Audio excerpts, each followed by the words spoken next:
Hey everyone, I'm Megyn Kelly. Welcome to the Megyn Kelly Show. It is our 800th episode today. Wow, 800 episodes. How did we get here? Thanks to all of you. That's how.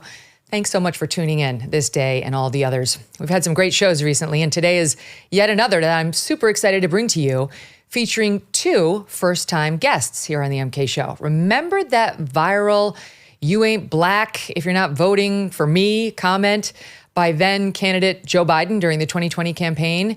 Well, you can thank my next guest for that one. Joining me now is Charlamagne the God. He is the author of the new book, Get Honest or Die Lying: Why Small Talk Sucks. Find out more and get tickets for book signings at whysmalltalksucks.com. Don't miss a moment. Subscribe to this show on YouTube and follow me on Insta, Facebook, and X. Grand Canyon University, a private Christian university in beautiful Phoenix, Arizona, believes in equal opportunity and that the American dream starts with purpose. Change the world for good by putting others before yourself. Whether your pursuit involves a bachelor's, master's, or doctoral degree, GCU's online, on-campus, and hybrid learning environments are designed to help you achieve your unique academic, personal, and professional goals.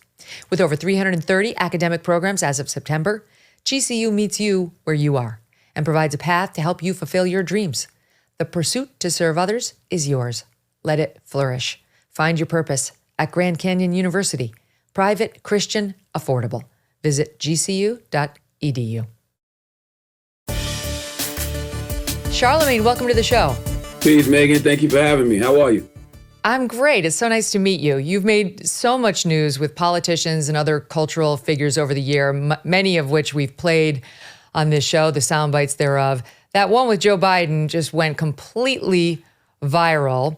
And then I saw you on The View yesterday where they were trying to zero in on you and Biden and this presidential race. And those ladies really, really, really wanted you to say that you endorse him.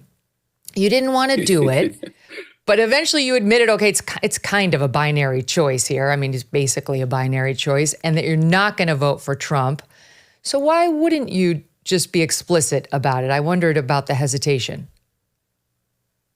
Simply because I'm not a fan, and I don't think that an endorsement, like, for people think that me not wanting to endorse means that I'm not voting, which I think is the strangest thing ever. There was another moment in that conversation where I even said, "Hey, there's third party candidates."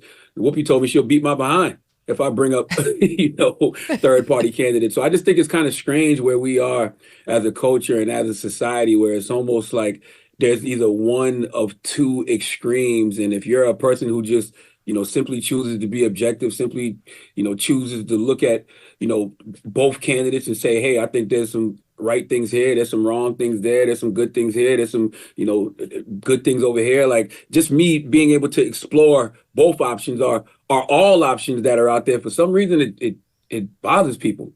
And I don't understand why. They were really pressing you. They were like, do Biden a solid. They wanted you to go to your audience and say, vote for Biden. And it was very strange. Like, you've got some magic wand that's going to turn this thing if you just say, I endorse. Can I ask you about third parties? Would you consider RFKJ? I've looked at all of them. I've looked at RFK. I've looked at Marianne Williamson. I've looked at Cornel West. Like, I've looked at all of them. I've been looking at third parties since, 2016. Like 2016, people would say we didn't have the best options, right? But I felt like Hillary Clinton was, overly qualified to be president. But it's not like I didn't explore everything. I explored after President Obama. I explored everything. I explored conservatives. I explored, the Green Party. I explored Democrats. I feel like that's what you should do as an American citizen. I don't think the two-party system, has been the best thing for us here in America. And I don't think there's anything wrong with exploring everything. I'm actually shocked that there hasn't been a third party candidate that's been able to come along and really galvanize people, especially being that America seems to be, so disappointed in the choices that we have now. Mm-hmm.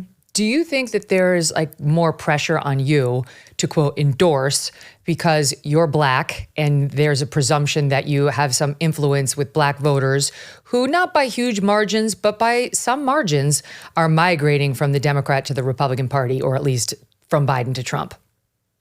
I think people. I don't know if people are necessary. I see the numbers. Like I think I said, what 22% of people, 22% of Black people may vote for Donald Trump. I think that number is overstated a little bit. But my guy Tim Ryan, who used to be a congressman in Ohio, Tim Ryan always, well, senator in Ohio. I'm sorry. Tim Ryan used to always. He talks about the exhausted majority. And I think that's what most people are in this country. We're the exhausted majority. So it's not even just about being tired of, Democrats or being tired of Republicans. People are just tired of politics, period. And Yeah. I think that's what you're seeing a lot of now. Like even, having the conversation about, who I'm choosing to vote for. Listen, I've said it over and over what I think about both candidates, right? And it's only May. I don't know what's going to happen between now and November. I don't think much is going to change. But if these people want people to be, if these parties want people to be more energized about their candidates, maybe they should just run better candidates. Yeah. I don't think it's rocket science. In the book, you write about your background. You grew up pretty poor in a single wide trailer and spending most of your time running around through the woods, and had very hardworking mom, had a more complicated relationship with your dad. Did you ever think that kid, right, who was learning how to catch a rattlesnake on his spare time, would be in the position now where it's like your magic words of "I endorse this candidate" would be so important, right, to political TV shows and pundits? No, not on that aspect. I always knew that I was, here to do something. I always felt that in my spirit. I used to be in my grandmother's yard in Moncks Corner, South Carolina, and the field, like there used to be a field in front of her yard that used to separate my grandmother's house and like my cousin Gloria's house. And it's back when I was smaller, the field seemed so big, but it's actually not that big. But I used to always be acting like I was on a stage, and I used to be acting like, I was performing, right? And it was always like I was in a rock band. And then, as I got older, it was like I was a rapper. So I always knew that I was, supposed to be delivering some kind of message. And might sound kind of crazy to some people, but I remember meeting a medium back in 2006. And, he said to me, he goes, he was just talking to me, and he said, you're going to achieve a lot of your goals relatively easy, but I just want you to know that, when you get to where you're supposed to go, you're here to deliver a message. And that same medium told me that he saw like a microphone in my future, and he was talking about radio, and he said he was naming different radio personalities, and it was not spooky at the time, but it was just like, He even told me I was going to have a daughter. And that was in 2006. I didn't have my first daughter until 2008. So long story short, I always knew. I ended up having 4. Long story short, I always knew that I was here to, be on a platform of some sort. But I didn't know that it would be. I didn't know I would be Captain Save a Joe in an election. I think I read the book and I really enjoyed it. And I think what makes you special is your extreme ability to be introspective, reflective about your life, to keep challenging yourself, to keep changing, keep growing. And you're very, very honest about what you perceive as your own shortcomings, whether it was early on in your marriage, something you addressed, whether it was the life lessons you took from your dad and your uncle and you're sort of growing up, which you realized as an adult weren't so great. Or even right down to, we don't have to get into it, but like the size of certain man parts that you just, like Howard Stern style, put it out there, Charlamagne. I have to say, you're a brave man. I don't know if you call it brave. I think that we lack self-awareness, man. And I think that one of the main reasons that, a lot of people just aren't being honest with themselves, which is why the book is called Get Honest or Die Lying, is because it's so easy to be real with other people, but it's so hard to be real with yourself. And, they have all of these cliche terms like, I keep it real. But usually the people who keep it real can only do that with others. But man, when that mirror gets in front of them, it's very hard for them to have those like super honest conversations with themselves. And my whole life, that's what I've, challenged myself to be, just honest. Because, my dad used to always tell me something when I was young. He was like, man, when you lie to me, you're not lying to me, you lying to yourself. And that's something that just always stuck with me. And you can kind of tell the people who are lying to themselves in our society. And I went away on a spiritual retreat, earlier this year, me and my wife. And one of the things that came up for me during that time away was stop lying to yourself and stop volunteering those lies to other people. And that's literally what I wrote this book for. I wrote this book for people to stop lying to themselves and stop volunteering those lies to other people. All right, I've got to read you this because my fourth grade boy was at an end of year ceremony just 2 days ago. And my husband and I went, and their fourth grade teacher read to this class of boys the following poem, which speaks exactly to what you're saying. I cried. I'm not going to lie. You're a dad. You're going to be able to relate. But it's called That Guy in the Glass. It's by Dale Wimbrow, and it goes as follows. When you get what you want in your struggle for self and the world makes you king for a day, then go to the mirror and look at yourself and see what that guy has to say. For it isn't your mother, brother, or friends whose judgment you must pass. The person whose verdict counts most in your life is the one staring back at the glass. You can go down the pathway of years, receiving pats on the back as you pass, but your final reward will be heartache and tears if you cheated that guy in the glass. That's exactly what you're saying. That's a theme of your book in some ways. Powerful words. Whoever that was who wrote that, they remixed Michael Jackson, Man in the Mirror. I just want you to know I'm talking about the man in the mirror. In the mirror. Yeah. I'm asking him to change his way. That's all that is. But whoever wrote that is absolutely positively true. The hardest thing for us to do is look in the mirror every day and be honest with ourselves. And I literally challenge myself every day. I wake up every day, and before I'm honest with anybody else, before I'm telling anybody else about, what I think they may be doing wrong, or if I give them compliments on what they're doing right, I talk to myself first. Like, that inner voice in your head, the things you tell yourself are really the most important. And that's what I do every morning. It's something you've worked at, you've cultivated. You talk in the book about the therapy you've been through, all the way down to, I don't know if this didn't exactly come from your therapist, but you have a spiritual guru in your life as well. And the tree hugging, you're a tree hugger, but not exactly in the Green New Deal sense, in a different kind of way. Explain. Yeah, it's a chapter called Tree Hug the Block. And, I just talk about the benefits of, doing things like forest bathing, walking around in your yard with your shoes off and your socks off and just doing grounding exercises, going up to trees, putting both hands on the trees, putting your forehead on the tree, taking a few deep breaths, saying a prayer, sometimes, just sitting shirtless with your back to the tree. Me and one of my spiritual advisors, her name is Yadi Alba, we laugh because, she always says, lay down in the ground, face down, ass up, right? And just let the earth, just feel the earth. And man, you'd be surprised how when you're stressed out, or if you're battling like a bout of depression, or your anxiety levels are high, you'd be surprised how that just brings you right back to center. And we used to laugh, back in the day at the people who used to consider themselves tree huggers. You'd be like, oh man, they just high. Everything is great when you're high. And guess what, Megyn, they right. When you high, you walking around doing some grounding in the backyard, or even when you're not high, it really does feel great, and it really does bring you back to center in a real way. I like the beach too. I like walking, barefoot on the beach. I would hope the only time you're walking on the beach is barefoot, but walking on the beach barefoot, going in the ocean, being in the ocean, looking right up at the sun, saying a prayer directly from the water to the sun, man, all of that brings you back to center in such real ways.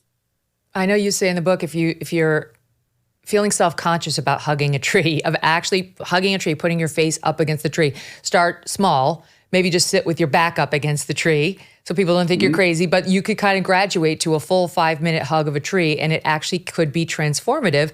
That's such a beautiful way of dealing with anxiety, which you admit you have dealt with for years, versus just taking a pill, which is what the medical community will push on you these days. Oh, absolutely. I'm not against, anybody who needs medication, for certain things. But, personally, I've never had to use it. I remember my father, even when I was young, when they were trying to put me on like Ritalin as a child, my father was like, no, back then, though, it wasn't, he don't need Ritalin because he don't need to just be on medication. It was, he don't need no Ritalin. He needs his ass beat. Right. So, but even now, it's like, we don't necessarily, medicine shouldn't be the first option all the time. I feel like, this is a glorious earth that we're on. And like, there's a lot of natural remedies and holistic remedies that we could be, tapping into that bring us those same results, a lot of those things in the pharmaceutical pharmaceutical world do. So how did you make it so big in radio and now podcasting too, with the kind of anxiety that you suffer from? And as you were growing up, you talk about how it was very much social anxiety. How did you get over that? How do you deal with that to this day?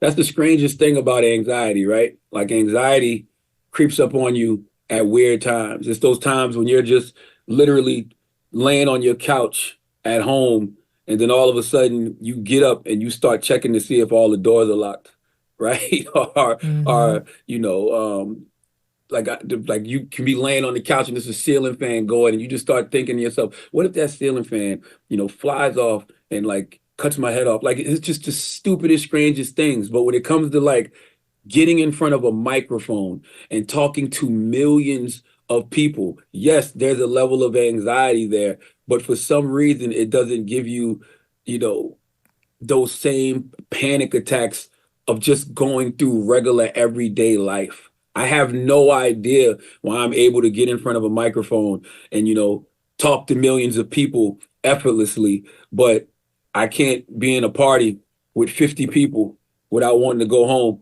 because I'm already Yes, having a panic attack because I'm thinking about, the worst possible scenarios happening.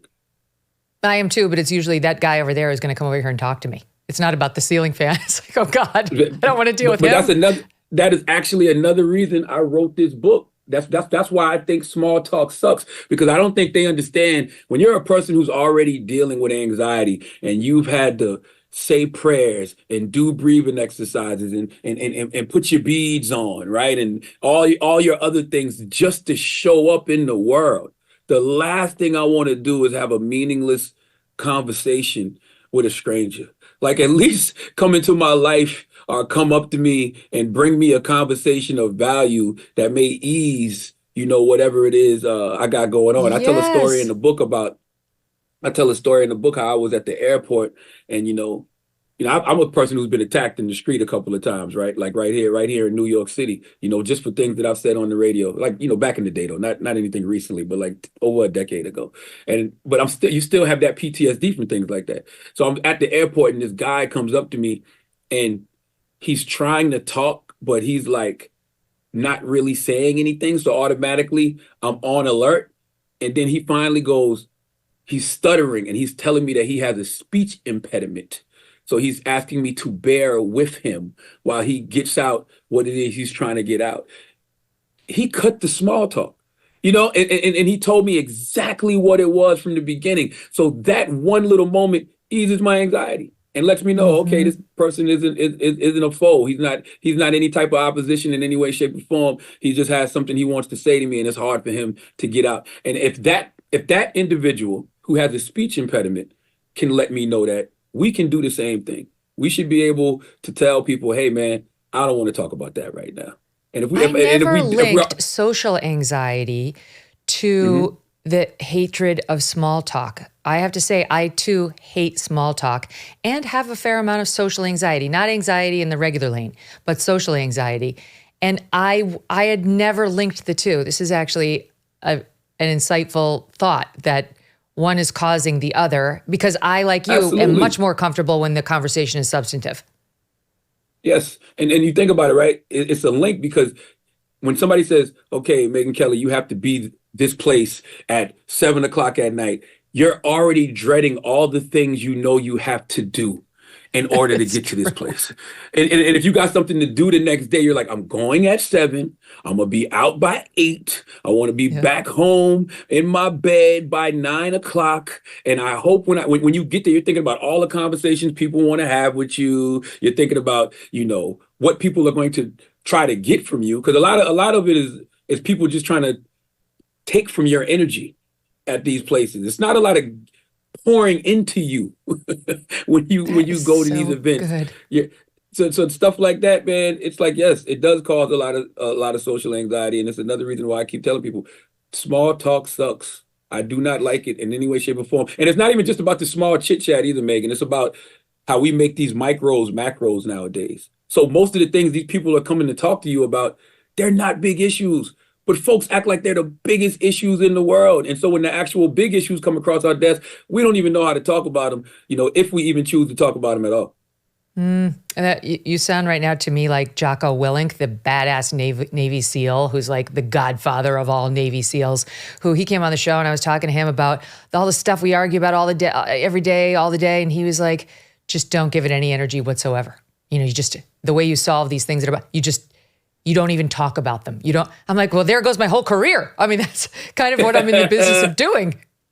No, I don't think you talk about small talk. I think that there's a lot of macro issues that you discussed that we both discussed, and it's not that you're not going to ever have any small talk. I just want us to cut down on it, and I want us to get into, just talking about the big issues, talking about the macro issues, the things that actually matter, the things that actually, impact us as a society. And I think social media does a horrible job at discussing the macros. I think social media is the place where micros go to become macros. And it's these small issues that really don't even matter. And you know how you know they don't matter? Because the conversation about them doesn't even last.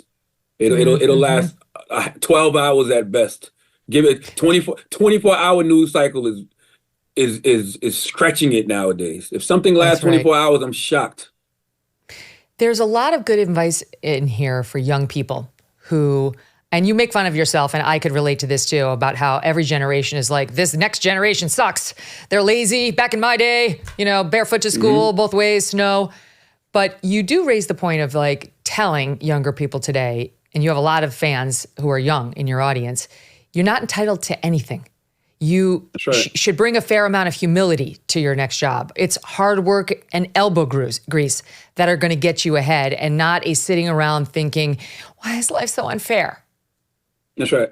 Yeah, the more things change, the more they stay the same. So, as we live in this society where everything looks like it's easier than what it actually is because of social media. Like, my guy, Pastor Stephen Furtick, he's actually from my hometown, Moss Corner, South Carolina. He has this quote where he says, social media is literally everybody's highlight reel. So you're comparing your real life, you're comparing the process that you're, going through in life to somebody else's highlight reel. And because of that highlight reel that people are constantly posting, we feel like we can just skip steps. We feel like we can just, skip the process. Like everything takes time. Like there's no such thing as, getting pregnant and then having the baby the next day. You get pregnant and you carry that baby for 9 months for a reason. There's different trimesters for a reason. It's a process. There's a process of coals going to diamonds, right? Like it's all a process. And this generation, feels like they can just skip the process only because of social media, because it's so easy to walk down the street and see somebody else's phantom and take a picture in front of it, if that's your thing, and then post it. And then everybody will be putting 100 emojis in your comments like you're out here you're out here winning. It's not even your car. So it's like, I just try to tell kids, I try to tell the younger generation, you can't escape the process, and you got to have patience. Patience is another lost art nowadays, because of social media, because you have all of these people lying about where they are in life. Right, and how they got there. And it's definitely not and what how you they got do. there. You write in the book about how you had a time in which you were doing drugs, and I think dealing drugs. And that's sort of the birth of your stage name. A lot of our audience was asking in the comments before you came on, what is Charlamagne the God? And there actually is a very interesting explanation behind it. Can you tell us? Yeah, I come from a very small town in Moncks Corner, South Carolina. The population now is probably like 10,000, 11,000 people. But when I was growing up, it was like 6,000 to 7,000. So like everybody knew each other. And so when I did get into, selling crack, like I would wear a hoodie and I would tell people my name was Charles, because I knew that if I told them my name, Leonard, right, they would be like, oh, that's Larry's son, or oh, that's Julie's son. And it was so funny, Megyn, that the people who were buying crack would go tell my parents that I was selling it.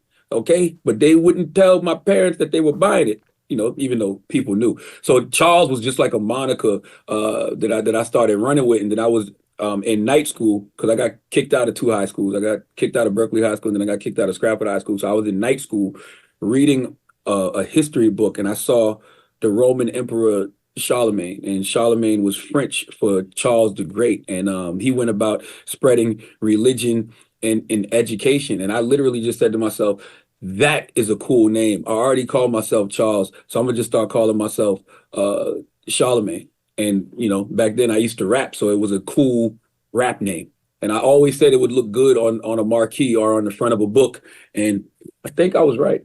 And it does. It does. And where did the God come from? My husband, Doug, has resolved to start using that after many phrases after having seen me reading your books. I studied the 5% teachings, and in the 5% teachings, they teach that, God is a Greek word derived from the Aramaic words guma az daba, which means wisdom, strength, and beauty. And the first letter of each word was used by Greek students when they would identify their Egyptian teachers. And so it kind of really doesn't make any sense because Charlamagne is Charles the Great, and then it's the God. So it's Charles the Great, the God. But yo, man, I was 17 and smoking a lot of weed back then. But it also makes sense to me because the book does spend some time on positive messaging and how you talk about the astronaut theory and how when we're raising our kids, we don't want to overcorrect so much against everybody gets a trophy society that we veer into cynicism with our kids. Like, no, let's be realistic. You're not actually going to the NFL. Maybe you should channel your energies a different way. You're very much against that. I think the positive, uplifting name for yourself is totally in line with now I know how you parent your own daughters. Absolutely. And I got 4 daughters, and when they tell me they want to do things, I don't shoot it down because I had older people in my life who did that to me. I tell a story in one of my first books, because this is my 3rd book, but I tell a story in my first book, Black Privilege, about how I had a cousin aunt. She was like my mom's cousin, but she was also like an aunt to me as well. And I remember just talking about all of these big plans I had and all of these things I wanted to do in my life. And I remember she said to me, don't set your goals so high. Don't set your goals so high because if you don't reach them, you're going to be disappointed. And I paused for a second and I said, that is the stupidest shit I ever heard in my life. Like, why would you ever tell a child that? Like, why would you? And I wasn't even a child. I was like, I don't know, 19, 20, but I was like, why would you ever tell anybody that? So my thing with my kids, when they want to do something, yo, let's try it out. Like I got one of my daughters recently started soccer, and she liked it at first. Past couple of practices, she don't want to go. Why? She said it's too hot out. I don't want to be out there in that heat. I'm not gonna force her to go out there and do the soccer if she doesn't want to. Because if you genuinely love something, you're gonna want to do it regardless, right? That's how I was with radio. It didn't matter that I wasn't making any money. I've been doing radio 26 years. I didn't start making money really, really in radio till probably my, I don't know, 10th, 12th year in radio. So it took a long time. I started doing radio in 1998. I didn't start really making money till probably 2010, right? So, but I loved it. So that thing that you love to do that is probably going to change your life is that thing that you're going to do for free. So if she doesn't want to go do soccer, I'm not going to press her to do it. Yeah, there's no. But I'll give her an opportunity. Committing to that at this point in her life. So I want to ask you this because you're very positive in your messaging. You're real, but you're positive in your messaging. And then there was a chapter I wanted to ask you about, which was 16. This wasn't you. It was Aaron McGruder, who was the man behind the Boondocks comic strip. And it was the only chapter I was like, wow, well, this is not positive. This is some stark stuff. And it's about it's called race. Death of a Nation. Yeah, it's about race in America. And it's about, us allegedly being a white supremacist country and Republicans don't do shit for poor white people, but they still vote Republican and they do it because if they were to vote Democrat, the N-word would benefit. It's got a lot of incendiary thoughts on how evil Republicans are because they really just exist to keep the black man down. And it's not you, but you put it in your book by this guy, Aaron McGruder. So what are your feelings on that? I think Aaron is expressing an emotion and feelings and saying things that a lot of people feel. A lot of people in the black community absolutely positively feel like that, but it's not even, just Republicans. I just feel like, government in general. I think that there's been a lot of systemic things that have been done, to black people in this country to put, black people in certain positions in this country. And there hasn't been enough systemic things done, to get us out. I think one of the main critiques of the Democratic Party is they are supposed to be the party that represents us and supports us. And, people don't feel like they have fought hard enough for Black people. That's why every, presidential election cycle, we're back having these same, conversations about, Democrats going out there and earning the Black vote. Like if Democrats had done, historically what they say they are going to do for Black people, they wouldn't be in this position every 4 years where they're out here trying to push me to endorse. What do you think that is? Like, what do you think that is? Because I know there's a divide between the parties and some factions of the country that, the Democrats, and we keep hearing them saying things. We heard Biden at the Morehouse College the other day saying, with a very dark message about this country, that the country doesn't love you back as a young Black graduate, and talking in very negative terms about what their futures look like.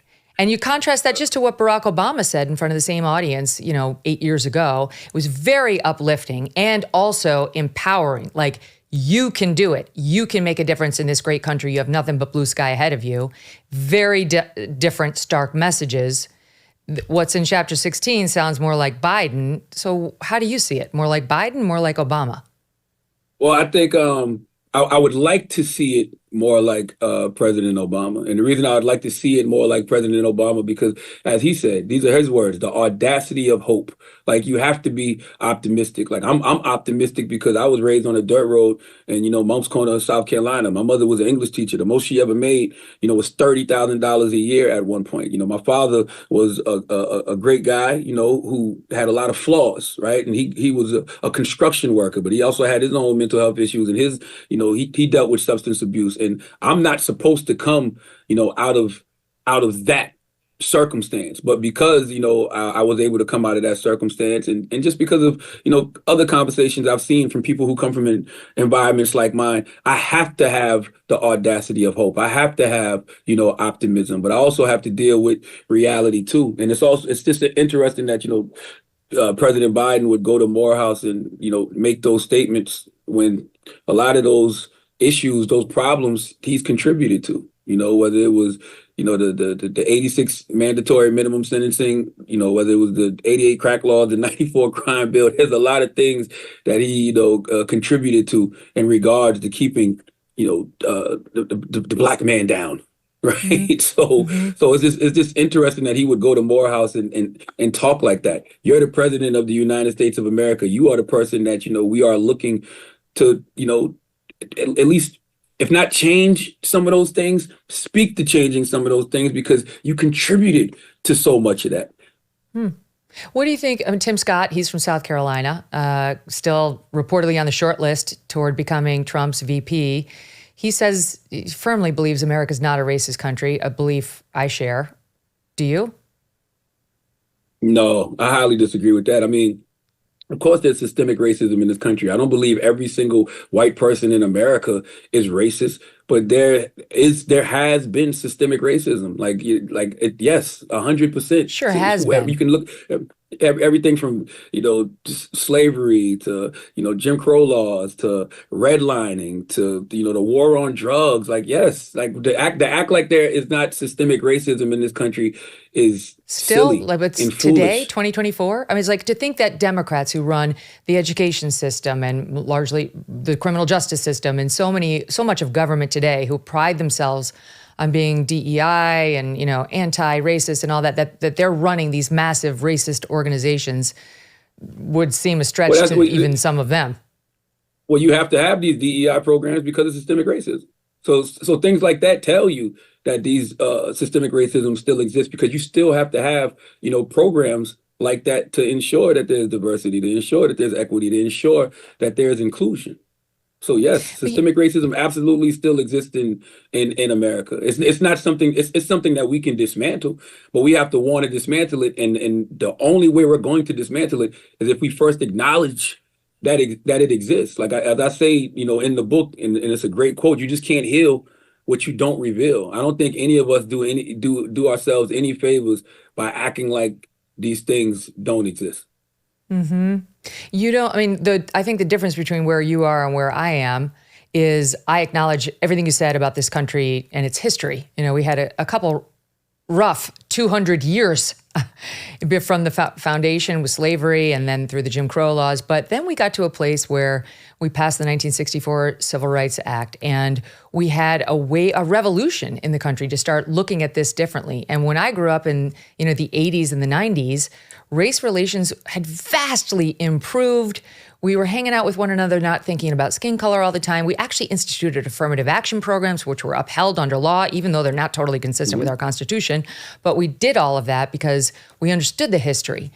And now we're in this place where it seems to be flipping to what Kendi says, which is anti-white racism. That's fine. That's how we're going to remedy the remnants that are still left over the past. And I think that's causing more racial division. Am I wrong?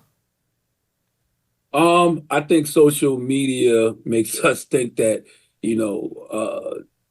certain things. I think social media amplifies certain things on purpose, and we have to be very careful about that because we don't even know if a lot of these conversations are real on social media. Like, I still believe that COINTELPRO is alive and well, and I think that a lot of times these conversations that happen on social media really just happen to keep us all having a whole lot of small talk. Having a whole lot of small talk about, foolishness and nonsense, like anti-white racism. Like what is that? You would have to tell me what that is. Like what is? Well, it's what Kendi's racism? pushing. What Kendi says is the answer to past discrimination is future discrimination and present discrimination against those who perpetrated it. Notwithstanding the fact that we had nothing to do with what happened in the 1860s. We weren't around. It wasn't us. It wasn't most of our ancestors, and most of us have a completely open-minded attitude toward our black and brown friends and would never do anything to hurt them or see them as less than.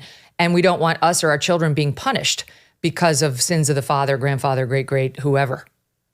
Got you. Yeah, I can't speak for all black people because all black people aren't monolithic, but all the black people that I know, they just want equality. They want to be they want to be treated, fairly. They don't want to, walk outside and have, a police officer harass them just because of the color of their skin. They don't want to be, denied a job or, a place to stay, just because of the color of their skin. We don't want to be black supremacists. We don't want to, be what, white supremacists were to black people. Like that's not, at least the black people I know, that's not what we're after in any way, shape, or form.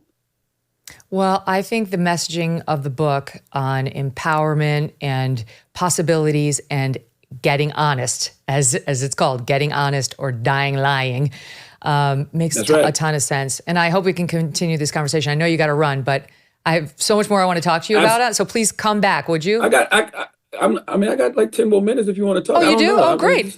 Oh, okay. Sorry. No, let's keep it rolling then. All right. So can we spend a minute on politics? Because I am interested in your thoughts on it. Because I know you're not a fan of Trump, and I think that you think he's racist. But you tell me, because I look at Biden's history of comments, and I'm like, oh my Lord, including to you, that thing about if you're not going to vote for me, you ain't black. That's listed on the tally of the racist or racially insensitive things he said. What's the more interesting conversation for me, and this is I'm glad you brought that up in regard to Trump. Why does nobody ever talk about him being unpatriotic, like not being patriotic? And what I mean by that is, if he says he wants to suspend the Constitution to overthrow the results of an election, or his lawyers were in court and his lawyers were like, well, he never agreed to support the Constitution, or we saw him, attempt to lead an attempted coup of this country. Like, that's just unconstitutional. Like, why does nobody ever say he's not a patriot? Like, why does that discussion never come up? Because when I think about how mad, conservatives seem to get sometimes when they see people, taking a knee, right, at football games, and they call that, not being patriotic. How come nobody ever says, wanting to suspend, the Constitution to overthrow the results of an election? How come nobody ever says that's not patriotic? Yeah, well, I mean, there's no question. I don't know what specific you're referring to, but I've seen Trump Truth Social posts that speak to exactly what you are saying. I don't know about in court, but he's suggested things like that. I'm not going to defend that. Colorado case, I think. But But here's the thing. So, and I don't defend Trump's behavior after January 6th at all. I don't think he behaved well in any way, shape, or form. But I just think that there are bigger issues. And I think if you're going to talk about actions that are extra constitutional, there are sins, I mean, grave sins on both sides, but especially on Biden's side. You know, the end around he did on the Supreme Court on some of the COVID stuff, on the rent abatement possibilities, on now the student loans that he's not allowed to be doing, but he's trying to find a way to do it anyway, on trying to get Trump off the ballot so that voters can't vote for him, on using the justice system for the first time in almost 250 years to go after a political opponent, all those things. They don't make me say, yay for all the stuff Trump did post January 6th. But they even the playing field for me more, where I'm like, I'm just going to vote on who I think is going to get the country in the best shape. I think that's what most people are. But, you know, even with what you said just now, it's kind of like the Spider-Man meme, right? Because, you know, you can say those things about President Biden, but then you point to Donald Trump in January 6th. You can also point to Donald Trump trying to find 11,000 more votes, you know, in Georgia. And, you know, we always know voter suppression is a thing. So it's just like, listen, man, I just don't believe in politicians, period. And as I said earlier, I agree with anybody that wants me to, you know, endorse a politician at this point, then y'all have to put out some better candidates and put out some people that I believe in, because I don't believe in any of them. But to your point, I'm not sitting out the election in November, which is something that I would also like to just put on record. I've never told anybody not to vote. Now, I've had conversations with people and I've said I understand why people don't want to, but I think that you should still get out there and vote for, you know, who you think can keep this country on course. You know, like for me right now, I feel like I'm voting to preserve, you know, democracy, because, you know, I've read Project 25. I don't know how you feel about it, but, you know, Project 25, it's very terrifying to me. And, you know, like I said, we've seen what Donald Trump has attempted to do on January 6th. And, you know, hearing rhetoric like, I want to suspend the Constitution to overthrow the results of an election, that's scary. That's not the kind of America I want to live in. Well, what do you think about Joe Biden bragging that he's doing ends around the Supreme Court, which is what he just said this week on this so-called student loan forgiveness, which essentially means the truckers listening to us right now are going to have to pay off the student loans of the rich college elites, something he was told by the Supreme Court he didn't have the power to do. He's not a king, and he's out there bragging that he's doing ends around them, notwithstanding rulings he's forced to follow. Like, that stuff, too, is extra constitutional. His refusal to enforce the border law, extra constitutional. I mean, he could have been impeached for just what's happening along the southern border alone, not to mention him having classified documents and all the other laws that he has allegedly broken. I look at him and I think he's got no moral high ground. I don't think either one. You cannot talk about anybody standing on a moral high ground when Donald Trump is on the other side. Like, I don't think either one of them can talk about, you know, standing on moral high ground. But, you know, when it comes to doing things like the student loan debt, this might sound crazy, but I know this is why people like certain elected officials. I feel like this is why some people like Trump. I think people have no problem with you bending the rules are breaking the rules if there's a tangible benefit to it. I think that, you know, a lot of people like Trump and they support Trump because they know Trump is willing to go hard for who he considers his base. Now, you know, like Aaron said in Death of a Nation in my book, you know, he's convinced these poor, you know, white voters that he is for them, but their conditions aren't getting any better either. You know, and but how can you say that? The economy was much better under Trump, and the voter poll after poll after poll reflects that. Sure, but it never trickles down to the poor, and I don't even understand why we keep acting like it does. Like, you know, it's like you'll see people say the economy is great. You know, stocks are up. The people I'm talking about don't have no stocks. The people I'm talking about that live in those rural areas in Moncks Corner, South Carolina, like where I'm from, they don't know nothing about no damn stock market. They can't see past their bills. All they're trying to do is keep some food on their table and a roof over their head. My first but Charlamagne, under Biden, inflation has risen to plus 17% and then some. It's That's still right. hovering and these people are paying almost 30% more on certain things like foods, That's right. and not to mention gas prices.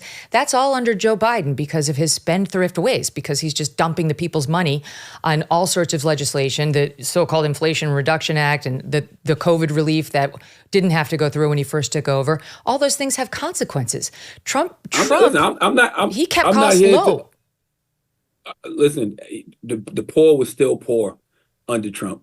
And Trump did convince a whole bunch of poor white people to go out there and vote for him, but their conditions have not changed. I guarantee you, if you was to I think do they a changed for the Megyn worse. Kelly, I'm not saying Trump solved it, yes, but they've changed for the worse under That's Joe right. Biden. And the thing is, like, they worry about immigration, right? Immigrants coming in with cheap labor, taking the jobs that were available to them. That's all happening under Joe Biden in record numbers now.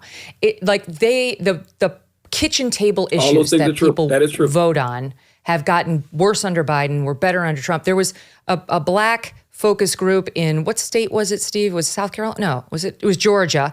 That happened just the other day that MSNBC went down and conducted. And they asked these black voters, and we're talking about all voters, not just black, but why would you vote for Trump?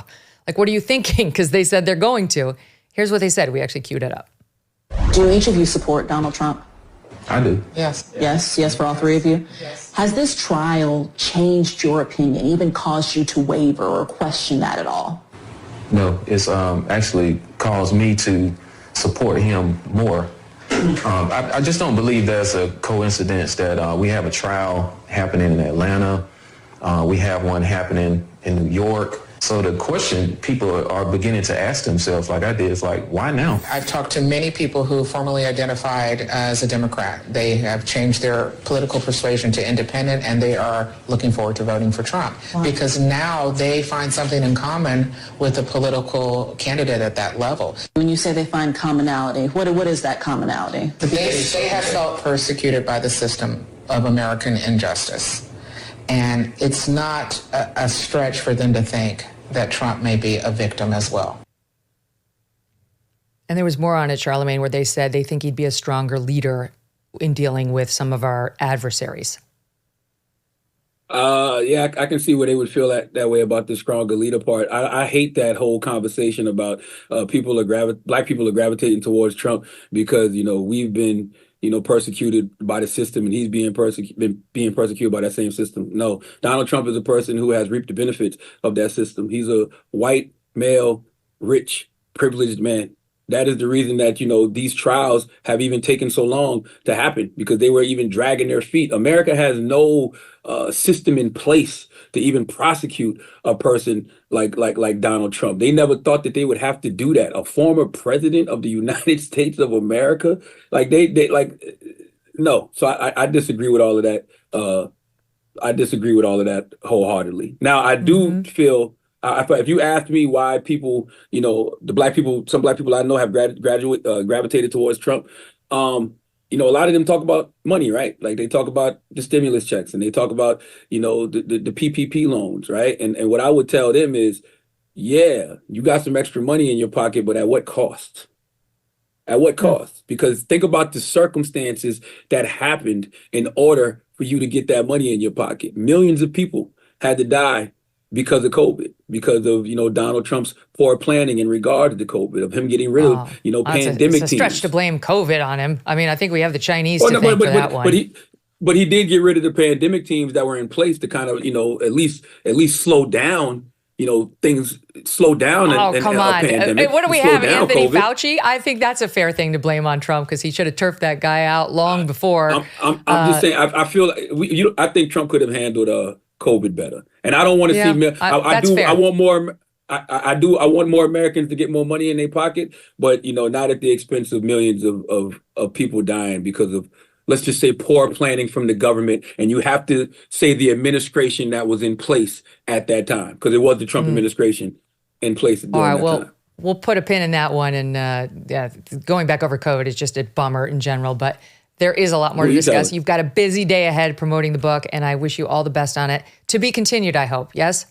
Yes, that's why I like these conversations. That was not small talk. We did not And have small talk the last 10 minutes. And we disagreed and didn't disrespect each other in no way, shape, or form. We had That's conversation. right. It wasn't confrontation. Can't America learn something from this? Maybe? Yes. Right on. All right. That's Don't all I'm forget, buy saying. the book today. It's called Get Honest or Die Lying by Charlamagne the God. It's fascinating, as you can tell, is he. Being in debt is like sinking in quicksand. You're trapped.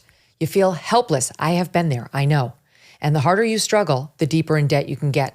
And the worse it feels like you're sinking. If you're trapped in debt, let me throw you a lifeline.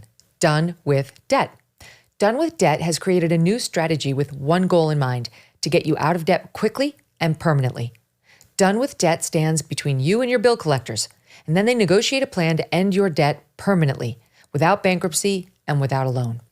They can get you out of debt quickly and put more cash in your pocket monthly. But you do need to contact Done with Debt right away, because some debt solutions are time sensitive. They may expire. It's easy to get started. Go to donewithdebt.com and get a free consultation. You have nothing to lose. Talk with one of their experts about a strategy that will end your debt faster and easier than you ever thought possible. Visit donewithdebt.com. That's donewithdebt.com. All across the country, parents are fighting against the sexualization of their children in the schoolhouse. It's absurd. It keeps happening over and over and over. Many school districts allow sexually explicit, and I do mean explicit, pornographic books disguised as children's books in school libraries. Our next guest has played a unique and special and important role in trying to get these books removed from the school libraries. You want to feed your kid this stuff off of Amazon and your own time, that's up to you. To me, it looks like child abuse, but we don't want it in our school libraries, something my next guest knows personally and has been working to stop. He's also worked to promote Christianity in the process. His speeches at school board meetings have gone viral. That's how we first got to know him. We saw some of these and we've played some here on this show. He may be familiar to you. John Amanchukwu is a preacher and activist, and he's also the author of the new book, Hoodwinked: 10 Lies Americans Believe and the Truth That Will Set Them Free, which is out next week. John, welcome to the show. Thank you so much for having me on, Megyn. I feel like I have arrived. I feel like I'm at a Michael Jackson concert. I'm shaking and trembling. I'm about to fall out of my chair. Someone please come catch me. Thank you so much. The pleasure is all mine. I feel like I'm meeting one of my heroes. We've been watching you from afar, celebrating your moments, your viral moments. No one does it quite like you do it. And you have left school board after school board flabbergasted and not knowing what to do. It's brilliant. So just give us a little bit on your background and how you got to be this fierce warrior against the nonsense we're seeing in the social lane right now in America. Well, at the age of 19, I joined the Upper Room Church of God in Christ and met who is now my father-in-law and pastor and Bishop Patrick Lane Wooden Sr. And back in the early 2000s, before these things became a pandemic as it relates to the pornographic materials that are in our schools, he was going out to school board meetings then, early 2000, talking about it. And so I went to the right church, and we're taught to have a biblical worldview and to see the world through the lenses of Scripture. We're called to engage the culture. And when there are cultural issues that are taking place, the church is called to speak to it, not to hide in the tuck tail and run from it. And so I've been a part of this ministry for the past 20 years. And about 2 years ago, I heard word that there was a young lady at a school in Chatham County who was being demonized because of her Christian faith. And so after hearing about that, I drove 45 minutes to a school board meeting, spoke and gave an address there, not knowing that that message would go viral, and they'll land me as the #1 voice speaking out at school board meetings nationally. Yes. I mean, honestly, if I see anything in our schools, I don't think I will because we chose non-woke schools. I'm calling you first. Like you could deliver the message like no one can. Let's give the audience just a little flavor. Let's play the montage of John reading from some of these pornographic books in front of these school boards so people can get a flavor. 13 Reasons Why by Jay Asher, currently in Storm Grove Middle School and Freshman Learning Center. Page 265. As if letting him finger me was going to cure all my problems. Sir, I'll stop you there. But in the end, Sir, I will never stop told you you to there. get away. Please, Panties sir, and roll stop back it. and forth You don't from stop. hip I'll to ask hip. you to leave. Sir, he needs to be removed. A black pastor for reading these books. Page 127. My clit swell up, thanks, Daddy. Daddy sick me, disgust me, but still he sexed me up. Page 53. My pee-pee open, hot, stinky down my thighs, splatter, splatter. I'm 7, she said. Look, you don't even bleed. Virgin girls bleed. This needs to be removed tonight. We have 6 men on this board. And I want to say to these men that's on this board, if you don't remove this book, you're either a punk or a pervert. If you leave it in here, you're a punk or a pervert. Let's go, sir. Let's go ahead and go. Go ahead and go, sir. And the police are removing you from the microphone by that point. It's incredible that they've been sicking the police on you to get you. So offensive are the words you're reading from the books in our children's school libraries. It's so true. I've now spoken in 14 states, amassed nearly 300 million views. I've been able to flip 2 school boards, one in Pennsylvania, one in New Jersey. We were also able to strike down a transgender policy, policy 5756 in New Jersey. We've been able to remove dozens of pornographic books all around the country. But what I'm seeing is that the cops are being weaponized against me. I went to Idaho to speak at a school board meeting there. And I sat in the school board meeting for nearly 2 hours, and then I was called out by a sergeant. He takes me outside and he tells me that I have been notified that you were coming. And keep in mind, I live in Wake Forest, North Carolina. That's thousands of miles away. But he was informed that I was coming and that he was instructed to remove me from the podium if I were to get off of topic. Keep in mind, he told me this before I spoke. And what that was an attempt to scare me, to see if I was going to be shaky and flaky and spineless like many of our preachers today who won't say anything about these issues because they are cowards. You know, the Bible says in Revelation 21:8, it gives us 8 reasons why people will be thrown into the lake of fire. And number 1 is for being a coward. People are afraid to speak up because they don't want to be canceled. They don't want to be deplatformed. They don't want to be labeled. They want to soft pedal conversations, even when bringing on people like Charlamagne the God, who was afraid to talk about the true history of the Democrat Party because he doesn't want to lose his black support. Instead, he cowers and talks about how favorable Joe Biden is. But at that school board meeting, Yes. No. I mean, I believe in his sincerity. I don't think he's pandering. He says a lot of things that his audience may not like. He's pretty courageous, but I think he maybe hasn't seen films like, you know, we talked about the other day, What Killed Michael Brown. He maybe hasn't read a lot of Shelby Steele or, you know, some of our leaders who have been so bold on some of these issues, right? Like they're not promoted in schools. And so I think a lot of people only have one view of race in America, and they blame Republicans and sometimes whites for all the ills of society, as opposed to zeroing in on present day. It's the Democrats. Ask Thomas Sowell. Exactly. Charlamagne the God, once again, was very soft on that issue.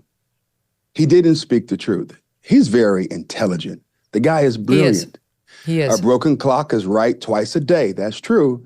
But he knows the history of the Democrat Party. He knows that the Jim Crow laws that we had in this country were drafted by Democrats. He knows that it was the Democrats who wanted to keep slavery going.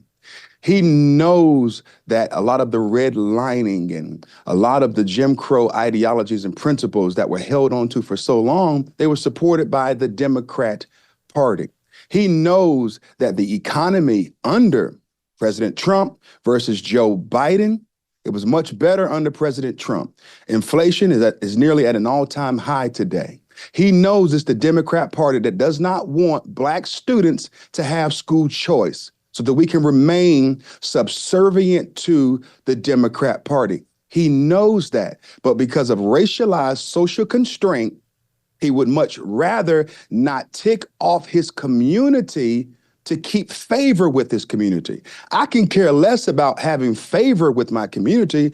I just want to be faithful to God. There's a difference between being a nice Christian, and a faithful Christian. Nice Christians or people of faith, you know, he says that he's the God and man can't be God. I think he's Muslim. God, I'm pretty sure he's Muslim. Yeah, 5%. That's what he said.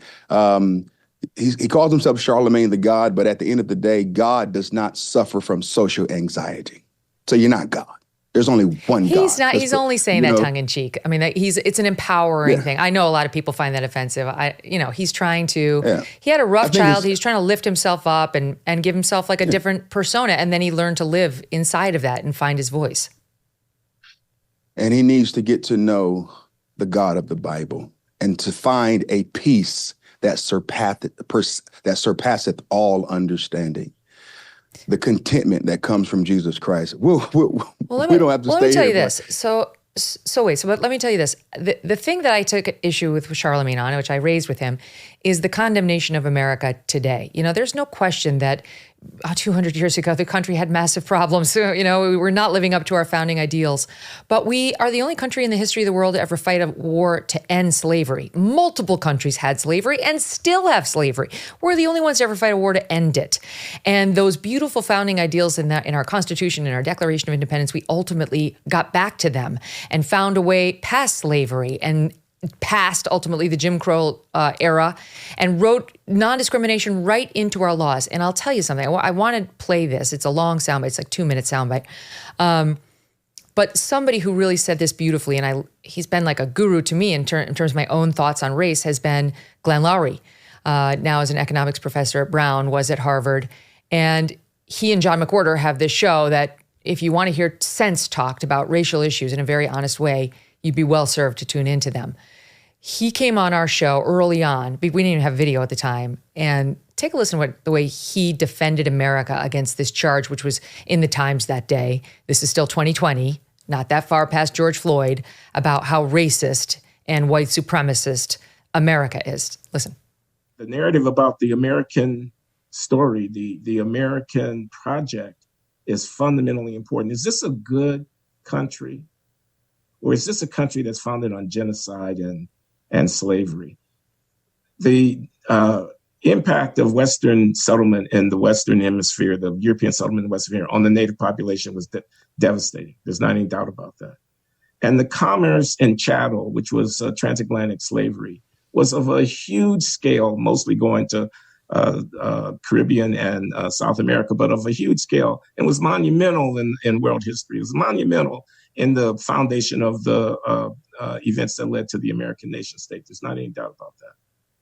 But the founding of the country, 1776, 1787, the creation of the United States of America was a world historic event in which the Enlightenment ideals got instantiated in government institutions. And as a matter of fact, within a century, slavery was gone. And you know what? The people who had been African chattel became citizens of the United States of America, not equal citizens, not at first. It took another century, but they became, in the fullness of time, equal citizens of the United States of America. The United States of America fought fascism in the Pacific and fought fascism in Europe and saved the world. American democracy became a beacon to, quote unquote, the free world. We stood down under threat of nuclear annihilation. The horror, which was the Union of Soviet Socialist Republics.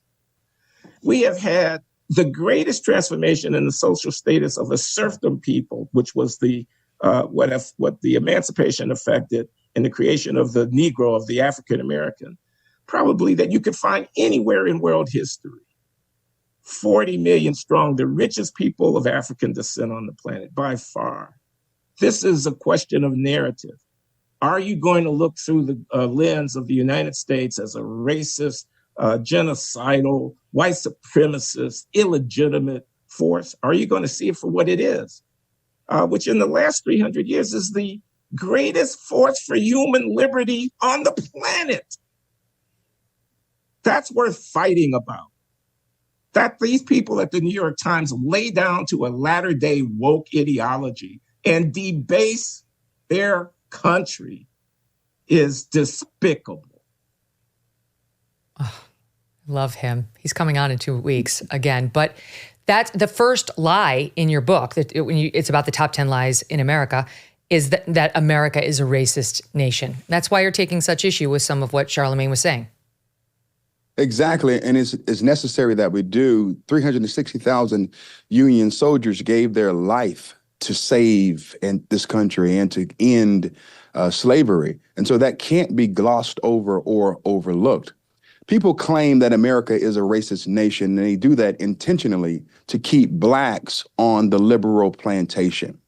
Blacks have become the cheap prostitutes of the Democrat Party. They screw us and barely pay us, and we keep coming back for more. What does that mean? That means that people like Charlamagne suffer from Stockholm syndrome. They are in love with their captor. They are in love with the ones that seek to abuse them. It's the Democrat Party that pushes genocide, black genocide upon us in particular. And to celebrate Barack Hussein Obama, a man who didn't seek to do anything to reduce the abortion rate in America for all people, let alone for his people, is rather asinine. That's what you mean by black genocide.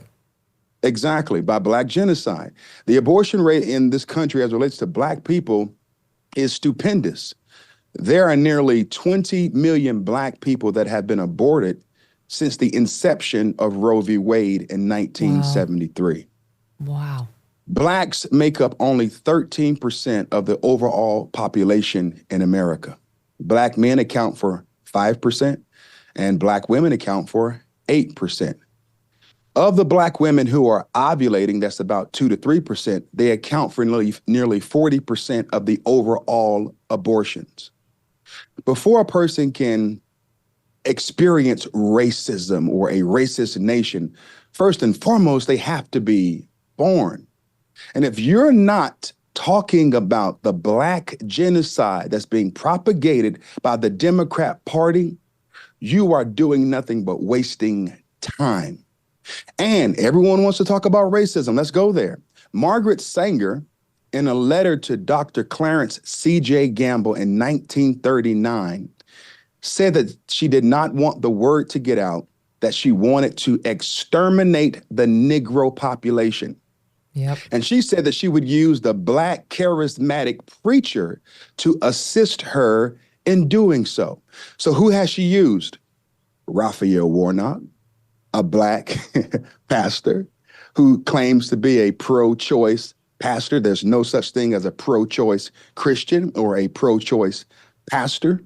The Bible is replete on what it says about the killing of the unborn and murder. We have this thing called the 10 Commandments. Number 6 tells us, thou shalt not kill, thou shalt not murder. When you look at men like Reverend Jesse Jackson, in 1977, he went and spoke for the March for Life. And he was very, very much so pro-life. I'll quote him right here. He says, human beings cannot give or create life by themselves. It is really a gift from God. Therefore, one does not have the right to take away through abortion that which he does not have the ability to give. That sounds like a pro-life statement, an anti-abortion statement, But, when he campaigned to run for the office of presidency in 1984, he sold his community down a river to gain favor from white liberals so that he could be the president. The same way that Reverend Al Sharpton has. And many of these black personalities and talking heads, Whoopi Goldberg and lying Joy Reid, who has a complex. I've never met a real blonde black woman in the first place. Mm-hmm. When you consider people like Big Fannie Willis, these individuals, and I just got Stacey that. Abrams, Stacey Abrams as well. These people are pro-abortion, but they don't understand that the infancy and the inception of the abortion industry was to kill people that look like them. Well, how about Kamala Harris, John? She can't get on a plane fast enough to go make her case when they're speaking in favor of abortion, or the first sitting vice president to ever go to Planned Parenthood, speaking of Margaret Sanger. And we're supposed to be like, yeah, you go, girl. This is a moment of female empowerment or black empowerment. How again? She's shucking and jiving. She has bowed to the donkey, and she's made a donkey out of herself by doing so. Black people need to listen from the middle. I'm sick and tired of people telling us that this nation is a racist nation, while at the same time you have black immigrants and brown immigrants and tan immigrants fighting and risking their life to get into this country. I talk about this in my book, Hoodwinked. Go get a copy of it. I talk about the fact that a Pew Research Center study was done in 2019, and it shows that there are 1 in 10 people living in America are black immigrants. Nearly 4.6 million black immigrants are in the U.S. today. And by 2060, that number is going to balloon to 9.5 million. Why are people trying to get into America if America is a racist nation? I'll tell you why. Because they want life. They want liberty and the pursuit of happiness. They want the blessedness of a nation founded upon Judeo-Christian principles. They want to live in a nation that's a constitutional republic where they have true freedoms and liberties. They want to live in a nation that is the apple of God's eye.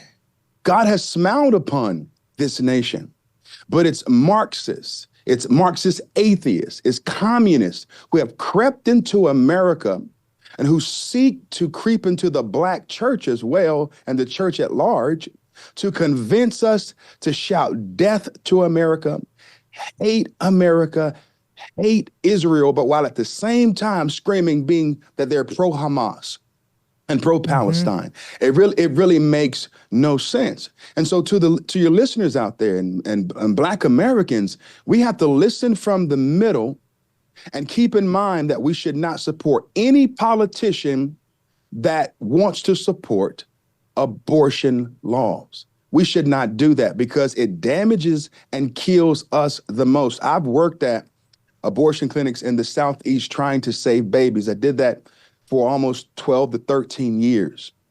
And you would see a constant flow of Black women coming to the abortion clinics. Oftentimes, in my studies, I have found that nearly 65% to 70% of the overall women coming to the clinics that I went to and that I worked at for nearly 13 years, they were primarily Black.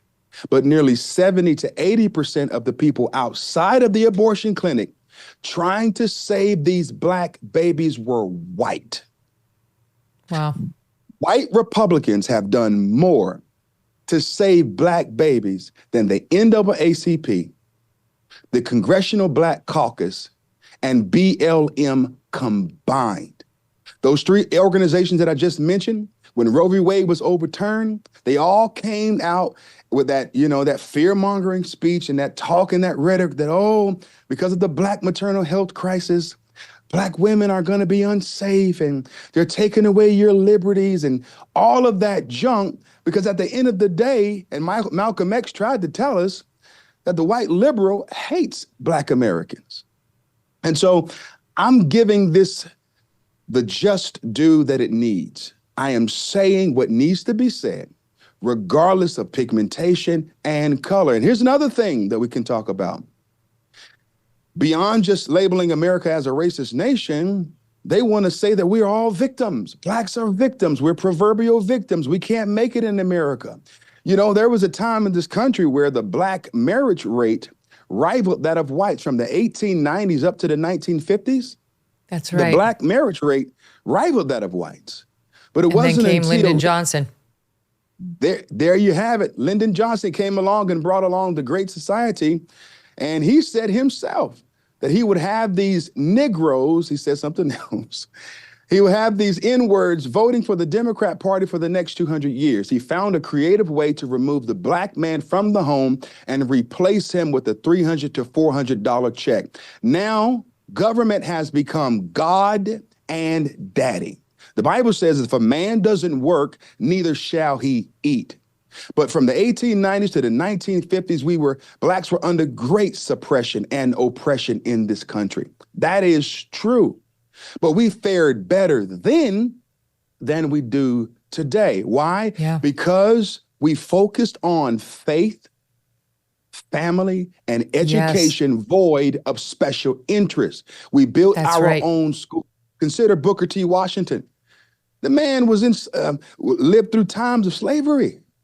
He overcame a lot. He overcame much injustice, but he died a millionaire. How? And so for any black man out there that says, I'm a black man and I can't make it and all this junk, walking around with your pants around your knees, you're probably not able to get employed because you haven't done the necessary work to study, to prepare yourself, to be accountable, and not to put the responsibility on the white man to do for you what you should be doing for yourself. That is the message that needs to be heard. Wow. John, so well said. Again, just for those of you who are listening, it's called Hoodwinked, and I'm going to try it again. It's John Amanchukwu. Did I get it right, John, this time? Perfect. You always get it right. I just want to make sure everybody knows what to look for when they go to Amazon to order it right now. Hoodwinked. You can see why we fell in love with John from afar, and he's even better up close talking about all these issues. Let's go back for a second to what's happening in the schools, because I do want to show a couple of other clips because they're gold. This is one we played from May of 2023, and it happened in Asheville, North Carolina, where John went into the school board meeting there to take issue with a book that, ironically, is called It's Perfectly Normal. And yet the contents were anything but. Watch this. This book here, it's called It's Perfectly Normal. I'll read some of this for you. It says, after a bit, a person's becomes moist and slippery, and the clitoris becomes hard. After a bit, a person's becomes erect, stiff, and larger. Sometimes a bit of clear fluid that may contain a few sperm comes out of the tip of the penis and makes it wet. Can we, sir, I'm sorry. Was it something I said? If you don't want to hear it in a school board meeting, why should children be able to check it out of the school system? We have perverts that are perverting our kids. And you all sit back smug in your chairs, but you don't want me to read it. Why? Does it bother you? Yes. So you're saying that though it has made change, it's not all for effect, that you're saying you actually did manage to flip a couple school boards.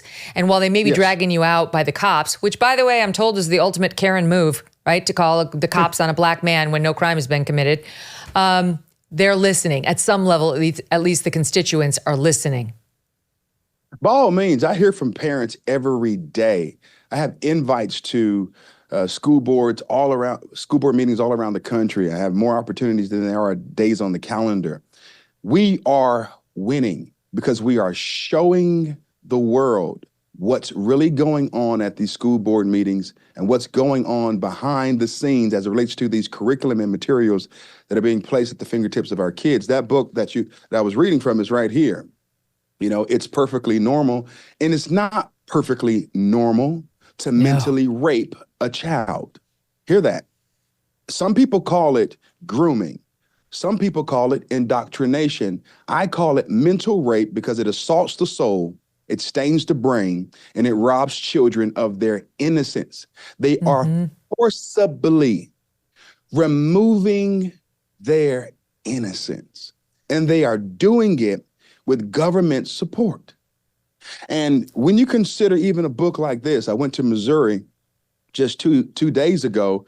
This book is entitled Jack of Hearts and Other Parts. This book gives you explicit details on how to give the best, what some call sloppy toppy, oral sex that a man could possibly have. That's what this book is about. All right.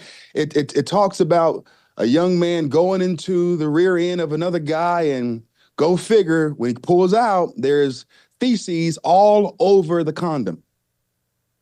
Then it tells you and this is in school libraries?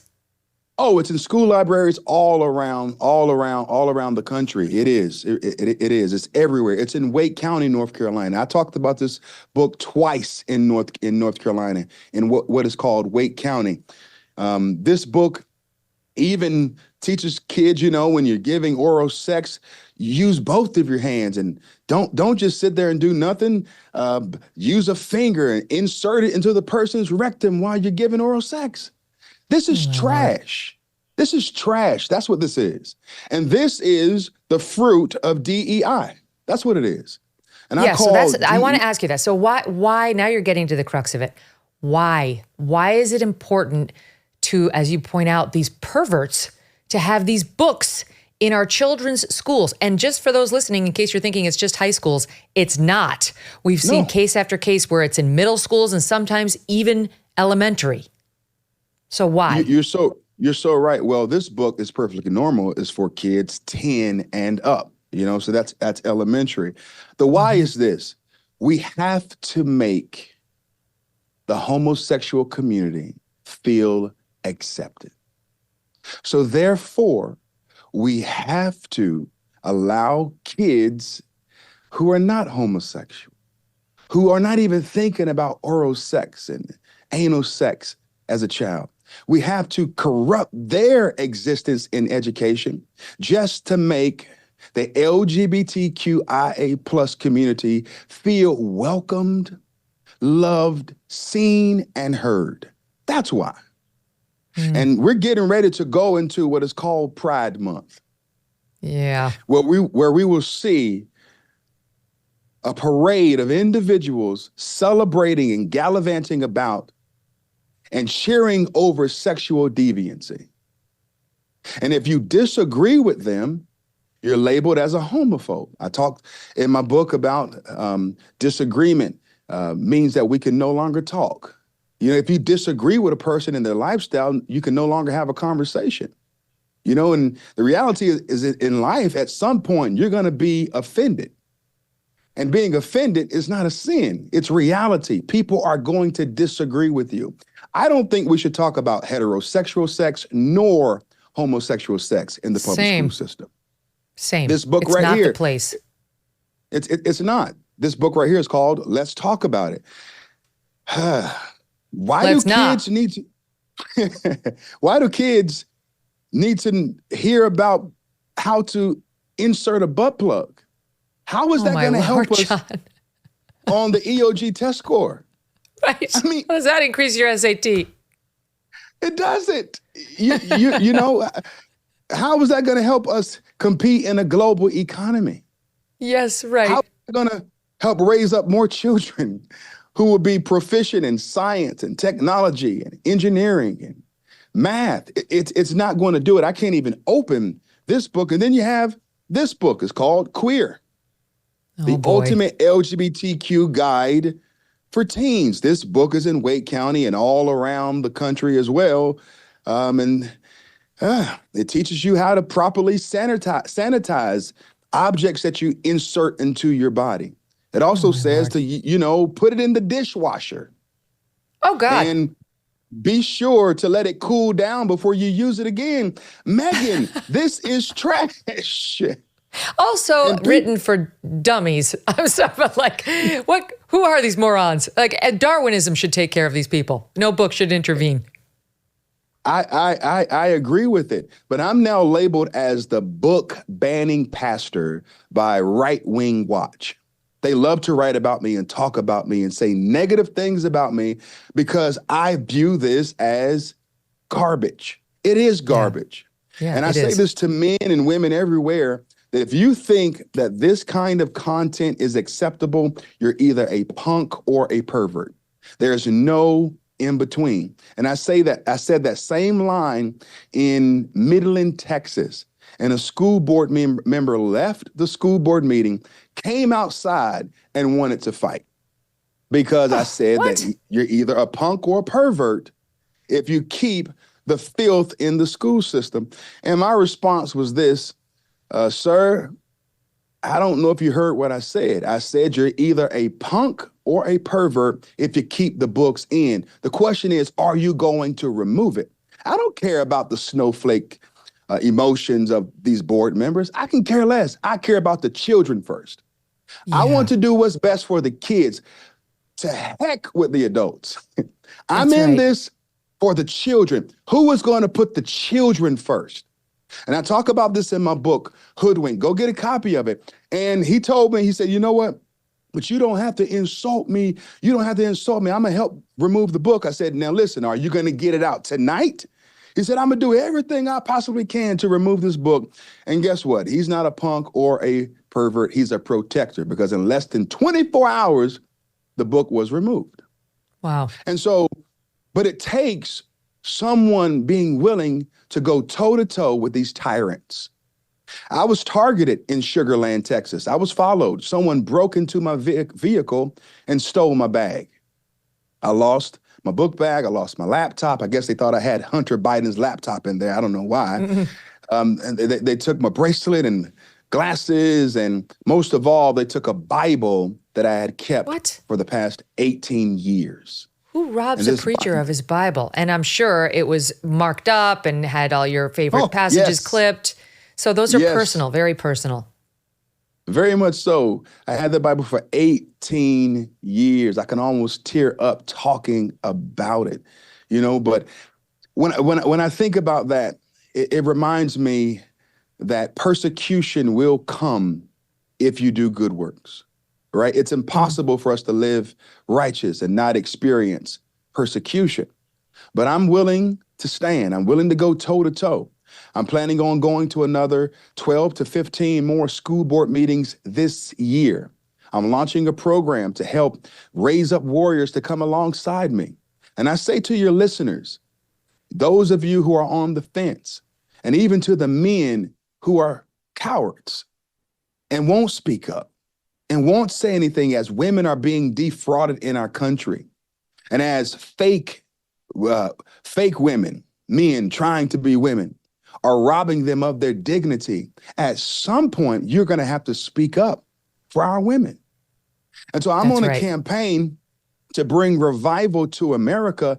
And Megyn, we are winning. We're turning the tide. Even Bill Maher has reviewed my messages and videos. And even he could see himself that, you know what, something is going wrong in this country, and we need to speak out against what DEI truly means as it relates to putting filth in the public school system.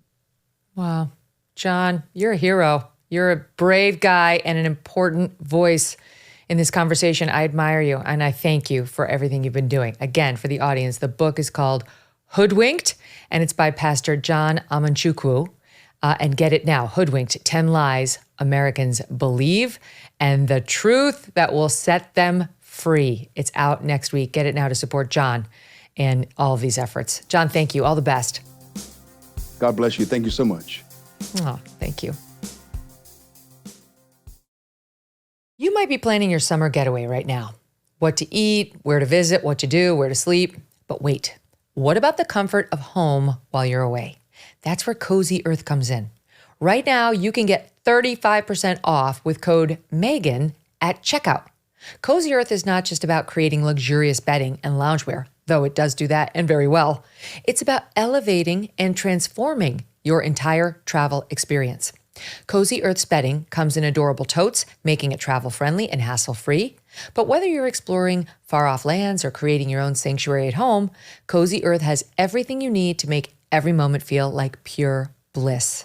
Rest easy on vacay and take a trip to cozyearth.com/Megyn. Then type in my personal code, MEGYN, at checkout, and you'll get an exclusive 35% off. That's promo code Megyn for 35% off. It's my way of saying thanks. Thanks for watching and listening.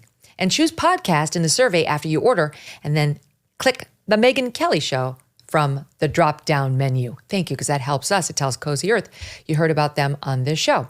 Thank you all so much, and happy sleeping. I want to tell you about Genucel's 25-year anniversary with an extra 25% off their already awesome prices, making this the biggest Genucel sale ever. Right now, get Genucel's most popular package featuring Gen 90 for immediate results in minutes, and their top-selling under-eye bags and puffiness serum for over 70% off. Save big on all Genucel top-selling products for a younger, more youthful-looking you. And see those pesky bags and puffiness disappear right before your eyes. Genucel guarantees you will see results in less than 12 hours or your money back. For a limited time, get 70% off, 70 I say, plus an extra 25% anniversary discount automatically applied to checkout. I mean, if my math is correct, that's 95% off. Good luck finding a better sale. Once this sale is gone, though, it's gone. Order yours right now and get the Genucel jawline treatment for a more contoured, defined jawline. Genucel.com/MK60. Genucel.com/MK60. Visit Genucel.com now and get a free spa box with 2 bonus gifts and free shipping. It's a great deal. GENUCEL.com/MK60. Michelle in Pennsylvania. Hi, what's on your mind? Oh, I am so excited to be on this call with you. A long-time listener, first-time caller. Yay. Calling from the very, very blue mainline suburbs of Philadelphia where everybody's insane. There seems to be, I love your guests. They're amazing. There seems to be like an especial hatred. The only thing better than one mother-in-law is 2. And I have a stepmother-in-law who's a retired Ivy League professor who is very convinced by the New York Times, by all the lies. But she has an especial hatred of Moms for Liberty. Oh, and I thinks love them. they're like Nazis banning books, and it never seems to stop. So is your guest still on? Like, where is he with Moms for Liberty? I'm sure he loves them. There's no question he loves them. You remember them doing battle with Scott Pelley with all of his lies on 60 Minutes about how they were book banners and this wasn't actually happening in the schools. They took him on, went right in the lion's den. There's no question in my mind John loves them. So they keep doubling down, and now they keep trying to change the name of the DEI initiatives. Yes. And now they've added the letter B. We're like in Sesame Street, brought to you by the letter B. The letter B for belonging. They've changed it at our school too. Now it's not DEI, not our current school, our old school got rid of DEI because it's been so targeted and stigmatized with good reason. Now it's just belonging. How can you be against belonging? Yep. So every day I'm with him all the way. We all need courage, and they look at you like deer in headlights. We have to memorize the facts in this book and keep the fight up. I respect you so much. Thank you so much, Megyn. Thank you, Michelle. I'm shocked that, the WASPs in the main line of Pennsylvania, I'm shocked that they're buying into this nonsense. They've got to reconsider, and fast. We'll get your mother-in-law eventually, the step and the real. Michelle, thank you. Okay, let's see. Let's go to Felix in Connecticut, where I am right now. Hi, Felix. What's on your mind? Hi, Megyn. Second-time caller. Spoke to an I was and loved it. I don't know if you remember. But anyway, what is on my mind is when you had Bill Maher on, I was shocked, typical of liberals, when you hit on certain issues, his go-to answer was, well, I'm not so sure about that. I hadn't heard that, or I don't know that. And it seemed at one point you were exasperated when you said, Bill, I used to be an attorney. I deal in the truth. This is what I do. And it's like their go-to answer. Oh, I didn't hear that. Anytime you talk to a liberal, they're ill-informed on the issues. Yeah, it's frustrating. I mean, that's what even people. have a conversation with one. Thank you for that. I feel like people who don't know me, who, say, because Bill spoke, I think, at the 92nd Street Y the next night. And apparently he brought me up and said something to the effect of he was surprised at how far right I've moved. And I really think, it's not that I've moved right. It's just that I'm committed to facts. And the facts are as I said them. The cops were not killed on January 6th. And we could go down the list. But, to people who really hate Trump, that sounds like you're like a Trump sycophant, and they can't make that distinction very easily. So, yeah, I think that's where he was coming from. Felix, thank you for calling. Appreciate that. All right, let's see. Scott in South Carolina. That's where Charlamagne's from. What were your thoughts today, Scott? Yes, being a 50-year citizen of South Carolina, listening to Charlamagne, apparently he needs some more education. He needs some more looking into the truth as opposed to what he has been told is what has happened. He needs to look in the truth, like, old Sergeant Friday from Dragnet, only the facts, nothing but the facts. But then again, the balance of hearing John afterwards certainly stopped me from writing an email to you about the show and about Mr. Charlamagne. Well, I have to say, I appreciate, I love being in a position, Scott, where I can bring you different points of view. And I never want the show to get to a place where you're only hearing your own worldview reflected back to you. You've got a million options like that. Like, part of what's special about this show, I think, is we can get people from all different sides and we get to hear their worldview. And as long as I can keep it respectful, they'll keep coming on. You don't have to like them or agree with them, but it's important, right? Just to hear this is what the other side feels and how they're coming at it. And I think Charlamagne was sincere and in earnest. We have to be careful of not doing what the left does with the, you just need to be educated, because isn't it so irritating when they do that to us?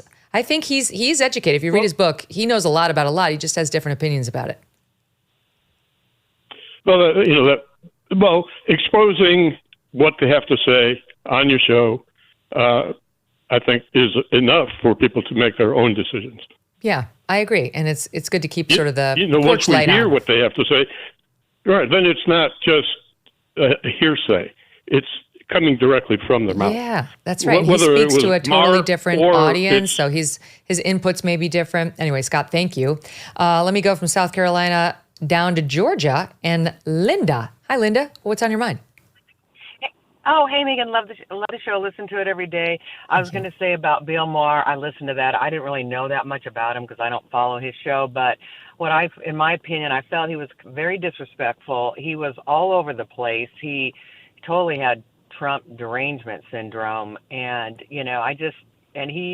I didn't like when you would say your opinion about something. He goes, oh, then, well, we can't be, he'd almost stop and say, oh, we can't be friends then, or we can't do this, because he's just like the left. They don't want to hear anybody else's opinion.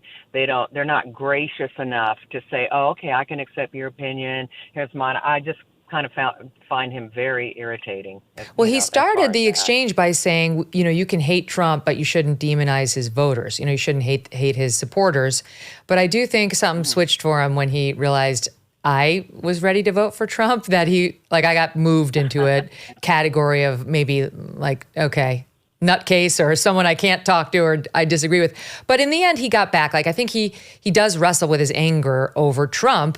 And in the end, when we got off of Trump, we found some common ground and landed it in a good place. And that's the best you can do, right? If people are, it's like people feel so passionately about politics and Trump in particular, pro and anti.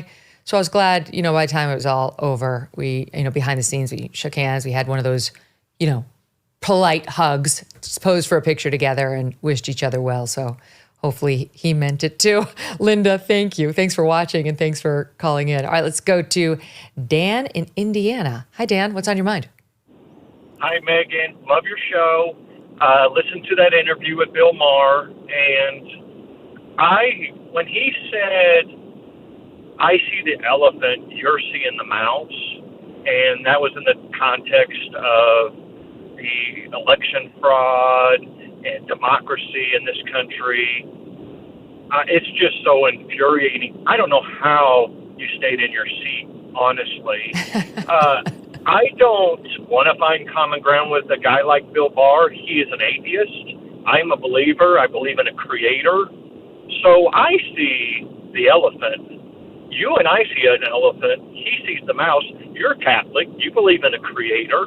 The other thing that really set me off, like your was dismissive, but how many Republican red state secretary of states have tried to take Biden's name off the ballot. Yeah, I know. If you want to get down into the democracy, judges. Yeah. Sorry, Dan. We got to go because our Sirius XM time is ending. But agree. I mean, that's talk about undermining democracy. That was a shocking one. Dan, thank you, all of you, for calling and listening. God bless you, and thank you so much. Again, the Bill Maher interview aired this past Tuesday. If you want to check it out on podcast or at youtube.com/Megyn Kelly. Tomorrow, Jesse Kelly joins us. See you then.